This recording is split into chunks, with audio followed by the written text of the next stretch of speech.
Bienvenidos a Sin Fórmula Médica, el podcast de los expertos. No se trata de recetar, sino de informar, prevenir y conversar sin tabúes. Mi nombre es Jorge Lambis, soy urólogo y sexólogo.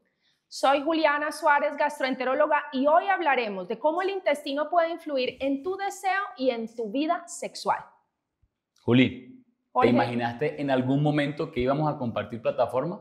La verdad, no, y te sigo hace muchísimos años. Imagínate que hace un par de meses empecé a estudiar nutrición y flexibilidad inmunometabólica en aras de buscar otras opciones para mis pacientes que no fueran los fármacos que usualmente tenemos a la orden del día.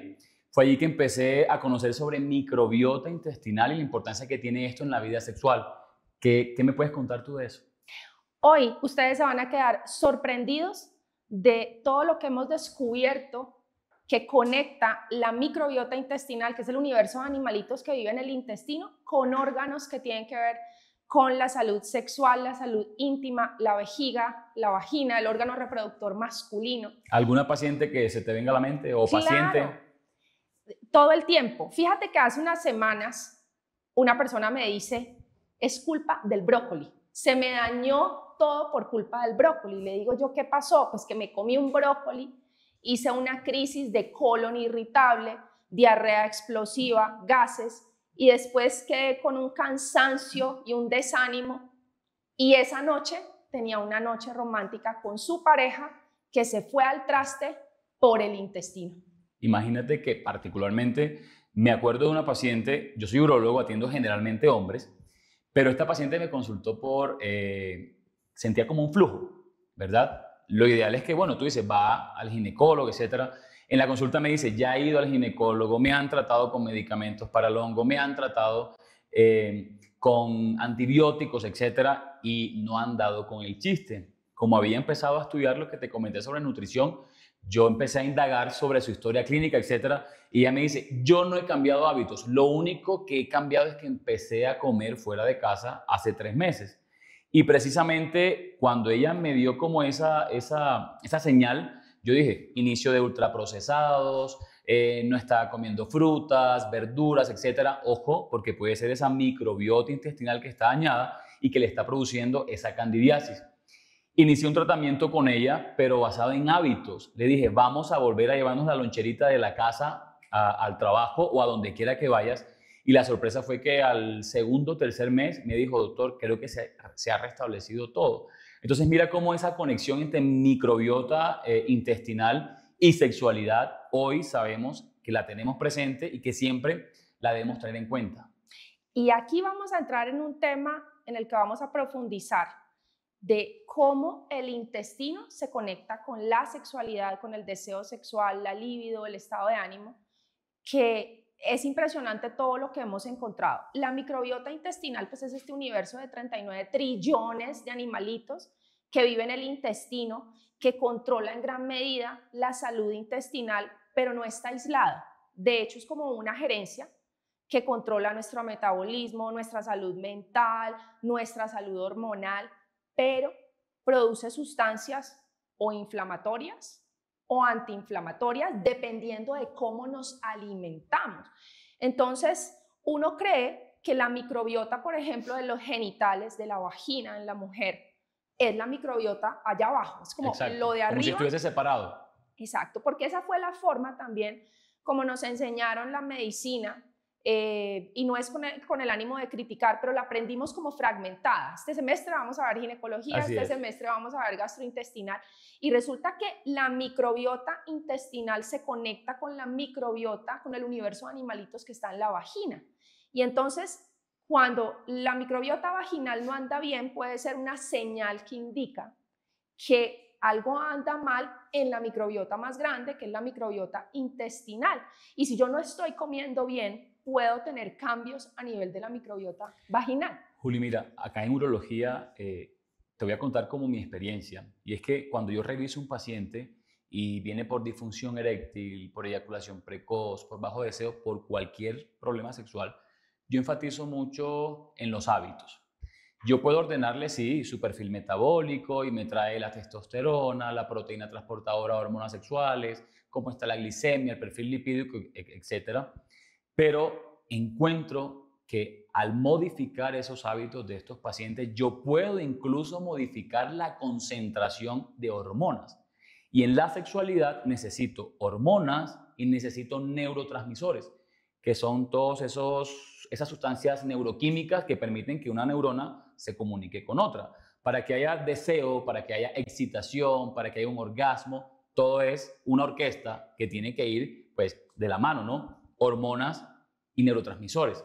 Pues bien, la alimentación hoy en día, los elementos que encontramos en los alimentos, vitaminas, minerales, los cuales tú conoces perfectamente, son pieza clave en la formación de la testosterona, que es la hormona que necesitamos hombres y mujeres.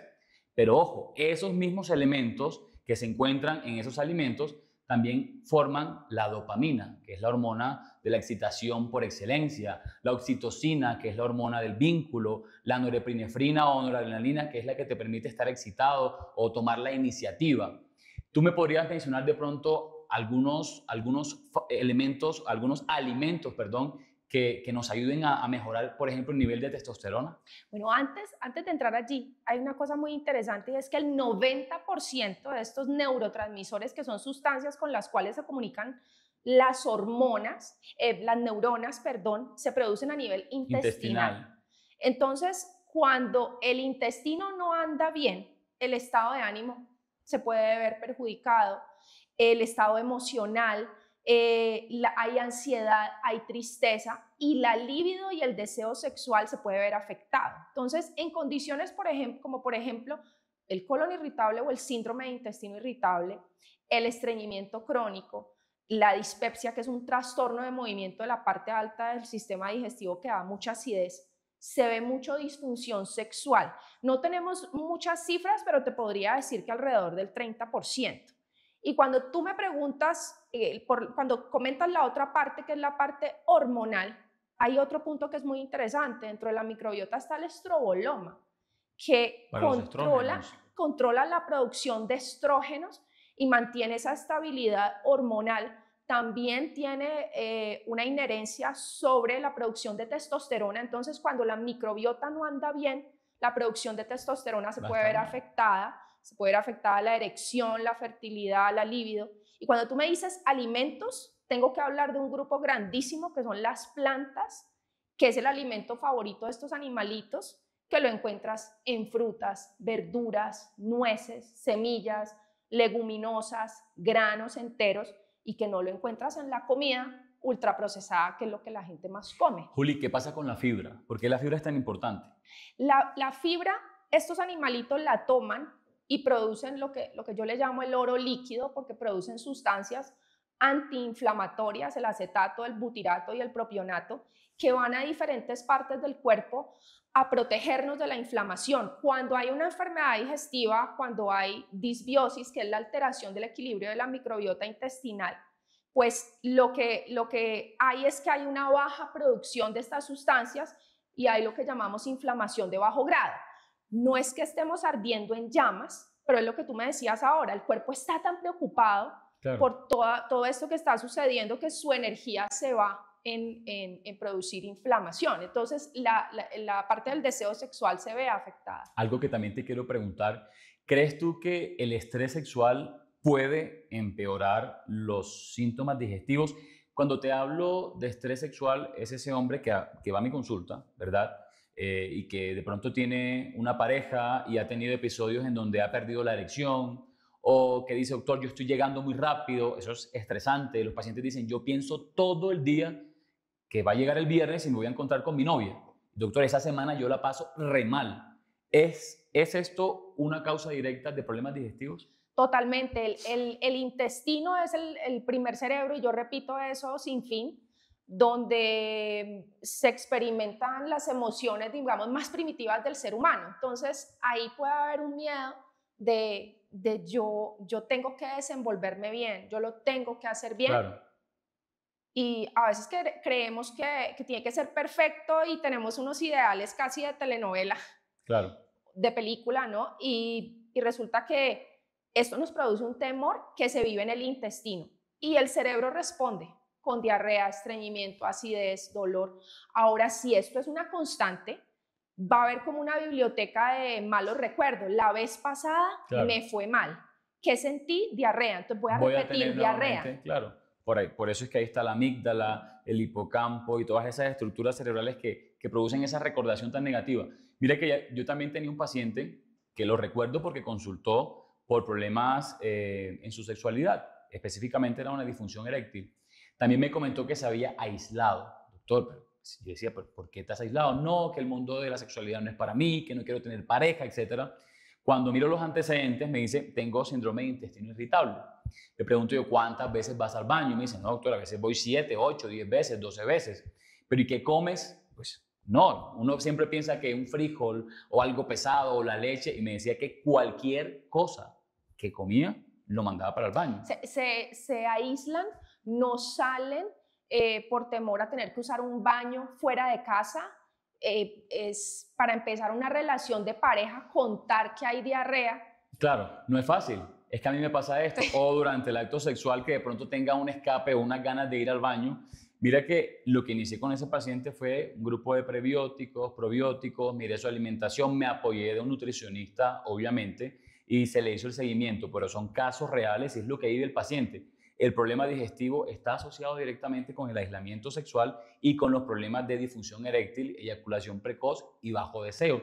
Otro paciente que también me pareció bastante particular a propósito del bajo deseo, era un paciente relativamente joven que tenía un síndrome de malabsorción. Todas las patologías que producen síndrome de malabsorción van a alterar la microbiota intestinal. Entonces, esos pacientes así, cuando ya son un poco más profunda la cosa, los mando a gastroenterología. Y también, si hay pérdida de nutrientes, Jorge, no se van a poder producir, digamos, en la medida que se deben producir las hormonas sexuales. Entonces, eso se puede ver afectado. Entonces, vamos a darles, digamos, unos tips. Tú nombras algo muy interesante y es los prebióticos. Los prebióticos es la comida de estos animalitos. Entonces, nosotros podemos tenerla en la alimentación, que ahorita lo mencionamos cuando hablamos de fibra, hablamos de frutas, verduras, nueces, semillas, que nosotros lo estamos compartiendo todo el tiempo en nuestras redes. Podemos utilizar probióticos, tanto en suplemento como en medicamento. En la alimentación los tenemos, ¿sí? Hablemos mucho de alimentación y en este podcast queremos que ustedes tengan tips tangibles, fáciles, de cosas que incluso tienen en su casa. Y los probióticos se pueden encontrar en alimentos como el yogur, como el kefir, que a ti tanto te gusta, como las aceitunas, como los pepinillos, como el kimchi, el queso. Y es muy fácil, digamos, empezar a incluirlo lentamente en la alimentación. ¿Cómo te ha ido con pacientes que han ido cambiando, por ejemplo, la alimentación? ¿Tú ves que hay un cambio en su desarrollo, en su deseo sexual? Mira, como te decía fuera de cámaras, para mí es importante que el paciente se vaya con la recomendación del nutricionista hoy en día. O sea, es una herramienta que yo tengo en cuenta. Sí me gusta agregarle suplementación. Me gusta que el paciente sepa para qué funciona el omega 3, para qué funciona el zinc, la vitamina B12. Todos finalmente cofactores de la testosterona, la hormona masculina por excelencia. Les ordeno ejercicio físico porque hoy sabemos la relación que tiene el ejercicio físico con la microbiota intestinal. Creo que es un circuito del cual hoy conocemos más. Hay mucha literatura al respecto y el mensaje claro que queremos dar hoy con este podcast es que empecemos a alimentarnos mejor. Empecemos a tener conciencia de cómo una buena alimentación influye en la erección. Yo le digo siempre a mis pacientes, mira, necesitamos una buena concentración de vitamina D. Caramba, que podemos usar un suplemento, sí, pero es que también están los alimentos. Totalmente. Pero es que también están las verduras, pero es que también están las nueces, en las leguminosas. No creas que te he aprendido bastante. ¿Ah? Y yo a ti, Jorge, ¿cómo, digamos, detectar esos síntomas de bajo deseo sexual? ¿Qué tengo que yo tener presente y por qué tengo que consultar? Me gusta esta pregunta porque anteriormente solo el trastorno del bajo deseo sexual era para las mujeres. Hace años recientes se incluyó con los hombres. Entonces es ese hombre que no tiene pensamientos eróticos, que no tiene fantasías, que es como si el sexo le diera absolutamente igual. Cuando uno empieza como a calificar al paciente mediante score y dice, bueno, tiene un trastorno del bajo deseo sexual, le hace exámenes, los exámenes están normales, entonces los empieza a ayudar ¿con qué? Con hábitos. Ejercicio físico, buenas horas de sueño, alimentación, suplementación, y si eso no nos da resultado, recurrimos a los fármacos. Pero mira cómo la medicina va cambiando. Creo que hoy en día estamos más enfocados en volver a la naturaleza, en volver a la tierra, en buscar todos esos elementos que favorezcan hormonas, neurotransmisores y por supuesto que mantengan el sustrato que necesitamos para que todo eso funcione, que finalmente es el cuerpo. Volvimos como a la base de la pirámide. Al origen. Al origen, a fortalecerla mucho, a conectarnos más con nosotros mismos, con nuestra microbiota intestinal, que es tan importante con todos los sistemas.